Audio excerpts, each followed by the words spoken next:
My name is Mary Dolly Linsebigler, and I lived here on the reservation all my life, and I've seen a lot of changes take place. The Indian people, well, everything.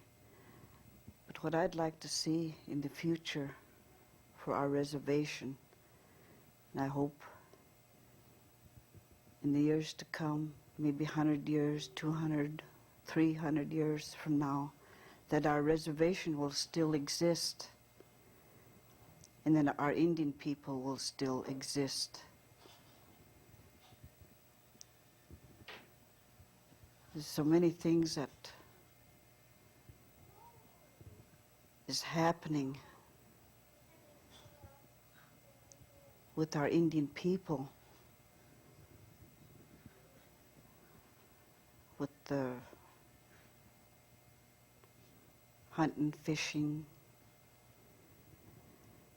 whatever. The white people want to do away with us Indians, I guess. They don't want a reservation here anymore. And I think that's really sad, because as Indian people, we've always been here.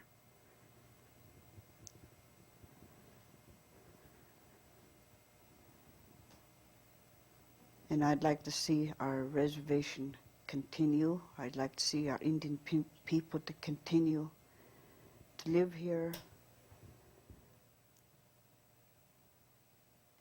And the hopes for our Indian people is that they will continue to be Indians.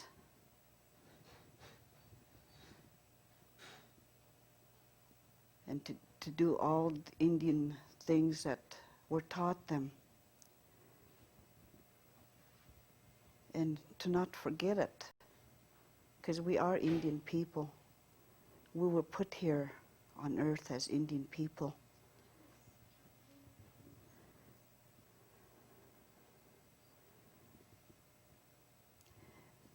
And through my children, my grandchildren, my great-grandchildren, not only mine, but the rest of the Indian people that are here today, that they will continue to teach their children to be Indian, teach them their Indian ways, teach them what our ancestors have taught us. We have very few elders left, and what we learned through their knowledge,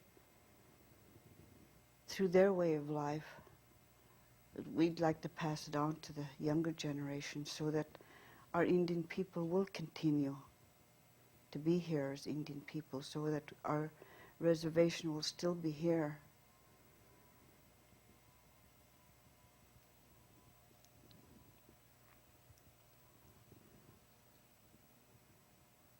We've been mistreated by the whites for so many years. And we have to stand up to it and show them that we are citizens of this United States.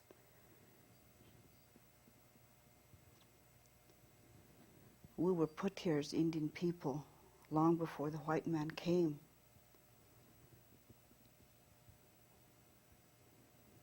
But down the line, we've been mistreated, we've been shoved aside in everything.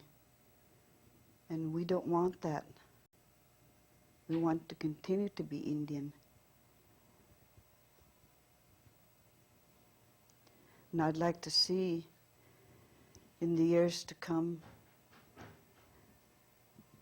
that the Indian and the white people will communicate with each other, help each other, and that there will be no division between them anymore. That we all live together and do the best that we can That is why we were put here on earth, all of us, not only the Indians, but everybody. No matter what color of skin you have or what nation you're from, we're all put here for a purpose. But to fight amongst each other isn't what we were put here for.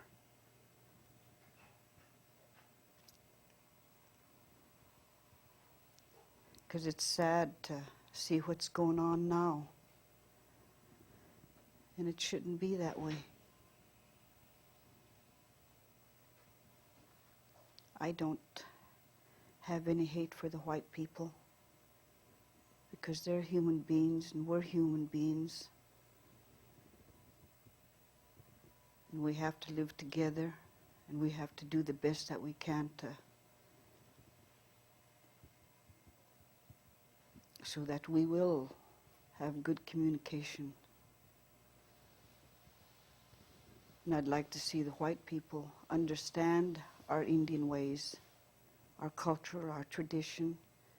I'd like to see them understand it.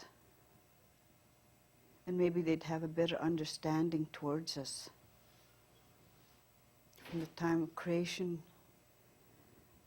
was made through our coyote stories. That's how our life's been. We treasured the earth that we walked on. We treasured our mountains, the water, the animals, the birds, everything. That's what our life is as Indian people.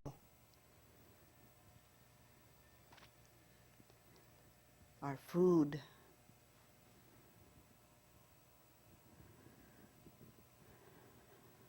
whether it's berries, whether it's roots, and our medicines. And I want to continue to do these things so down the line I could teach the young people what to do or what to gather.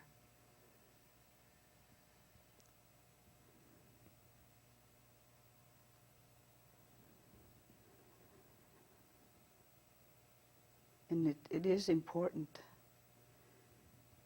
It's important to us as Indian people to do these things, to be able to go fishing, to be able to hunt, be able to go camping, be able to go in the mountains, to even seek your vision quest,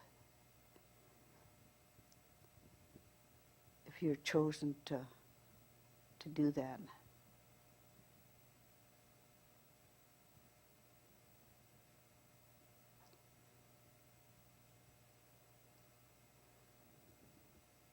And that's what I would like to see, is the communication between the whites and the Indians, and for our children to continue the Indian way of life, because that's important to the Indian.